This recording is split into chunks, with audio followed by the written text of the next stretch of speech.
अगर वाकई उनको पाकिस्तान की फिक्र है, अगर वाकई है, तो IMF की रिपोर्ट पढ़ के देख सकते हैं कि उनके भाई ने इस मुल्क के साथ क्या किया। 3.5% आपकी GDP का वो करप्शन की नजर हो जाता है। 5.1 ट्रिलियन यानी 5.1 खरब पाकिस्तान में करप्शन की नजर हो रहा है, वो रिपोर्ट नहीं पढ़ेंगे। पाकिस्तान में आटे की कीमत, जहां उनकी बेटी जो है वजीर आला है, वहां पे पंजाब में आटे की कीमत 2200 रुपए थैला हो चुकी है।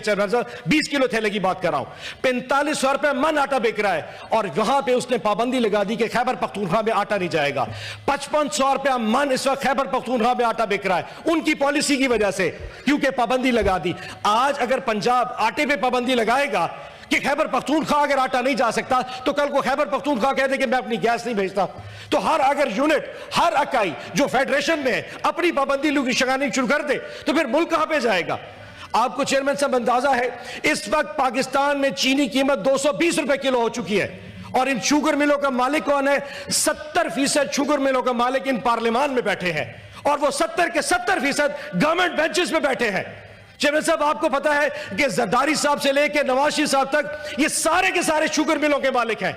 इन सब ने जब गन्ना खरीदा था तो उसकी जो चीनी की कीमत बनती वो 100 रुपए किलो बनती थी, नफा जेब में डाल लिया। जो गरीब आदमी मोटरसाइकिल पे अपने घर जा रहा था, वो थाने में बैठा। 5000 जुर्माना ही करना तो मुफ्त की हेलमेट ही दे रहे थे।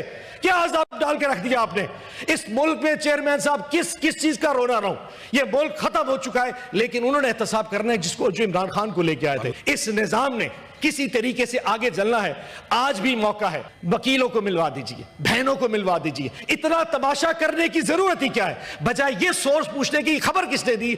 आप बात करना चाह रहे हैं तो उसको जाके दूर से दिखाई दीजिए, हमें एक आंख से दिखा दीजिए कि हमारा लीडर वो सामने बैठा है।